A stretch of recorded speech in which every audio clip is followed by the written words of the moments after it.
Praise the Lord. தேவனுக்கே மகிமை உண்டாவதாக. மாரநாதா ரிவைவல் சர்ச் மூலமாக இந்த வார்த்தைகளை கேட்டுக்கொண்டிருக்கிற உங்கள் ஒவ்வொருவரையும் இயேசுவின் நாமத்தினாலே அன்புடன் வாழ்த்தி வரவேற்கிறோம். இன்று கர்த்தர் நம்மோடு பேசுகிற வார்த்தை என்னவென்று பார்ப்போமா? யாத்ராகமம் 33 அதிகாரம் 14 என் சமூகம் உனக்கு முன்பாக செல்லும், நான் உனக்கு இளைப்பாறுதல் தருவேன். ஆமென். அன்பு தேவ பிள்ளைகளே, இந்த ஒரு வசனத்தில் தேவனுடைய அன்பு, நம்பிக்கை, பாதுகாப்பு அனைத்துமே அடங்கியுள்ளது.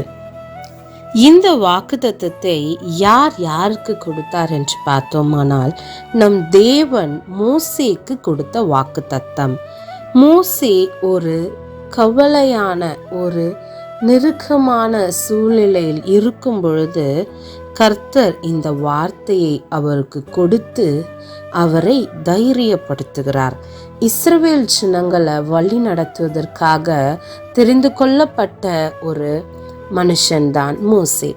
அந்த மோசே இஸ்ரவேல் ஜனங்களை வனாந்திரத்திலிருந்து நடத்தி கொண்டு வரும்பொழுது அநேக முறை தேவனை எரிச்சல் உண்டாக்குகிற காரியங்கள் இந்த இஸ்ரவேல் ஜனங்கள் பண்றாங்க.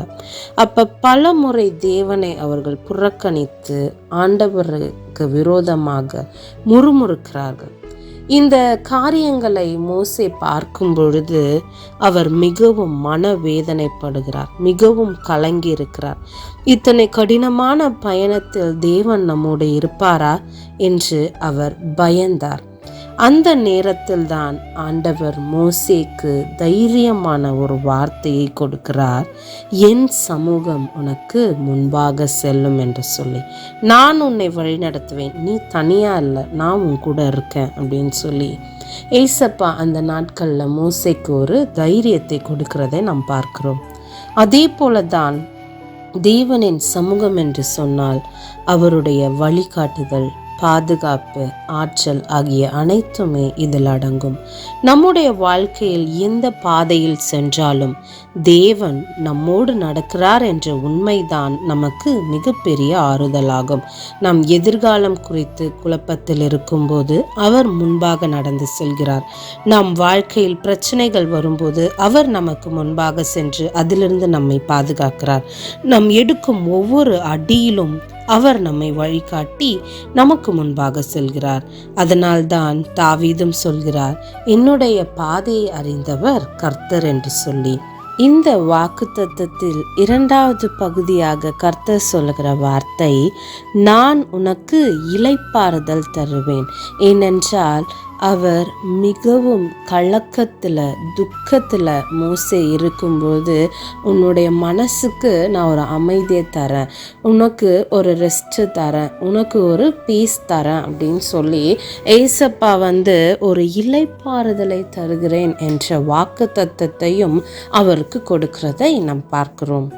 அதே போல கர்த்தருடைய வேத வசனம் சொல்கிறது, உலகம் கொடுக்கிற பிரகாரமாக அல்ல, என்னுடைய சமாதானத்தையே உங்களுக்கு வைத்து போகிறேன் என்று சொல்லி. அதனால் தேவன் நமக்கு தருகிற சமாதானம் நிரந்தரமான உண்மையான சமாதானமாக இருக்கும். அது நம்முடைய ஆத்மாவுக்கு ஒரு இளைப்பாறுதலாக இருக்கும். ஆனால் இந்த உலகம் நமக்கு மன அழுத்தத்தையும் துன்பத்தையும் துயரத்தையும் தான் கொடுக்குமே தவிர நமக்கு தேவன் கொடுக்கிற சமாதானத்தை கொடுக்க யாராலும் முடியாது. அதாவது இயேசு சொல்லுகிறார், நீ என்னை நம்பு, நான் உன் மனதை அமைதியாக்குவேன் என்று இந்த வாக்குத்தத்தத்தின் மூலமாக தேவன் பேசுகிறார். ஆகவே நம்முடைய பரபரப்பான வாழ்க்கையில் தேவனுடைய சமூகமே நமக்கு உண்மையான அமைதியை தருகிறது. இன்று நம்முடைய வாழ்க்கையிலும் பல குழப்பங்கள் இருக்கலாம். படிப்பு, வேலை, குடும்பம், எதிர்காலம் பற்றிய பயம் என்று சொல்லிக்கொண்டே போகலாம். ஆனால் தேவன் நமக்கு சொல்கிறார், என் சமூகம் உனக்கு முன்பாக செல்லும். அவர் நம்முடைய வழியில் முன்பாக சென்று நமக்கு தெரியாமலே நமக்கான வழியை அவர் தயார் செய்து வைக்கிறார். நாம் அவரை விசுவாசிக்கும் பொழுது, அவருடைய பாதையில் நாம் நடந்தோமானால் அவர் நமக்கு இளைப்பாறுதலை தந்து நம்மை வழி நடத்துவார். ஆமேன், ஆமேன், ஆமேன். God bless you.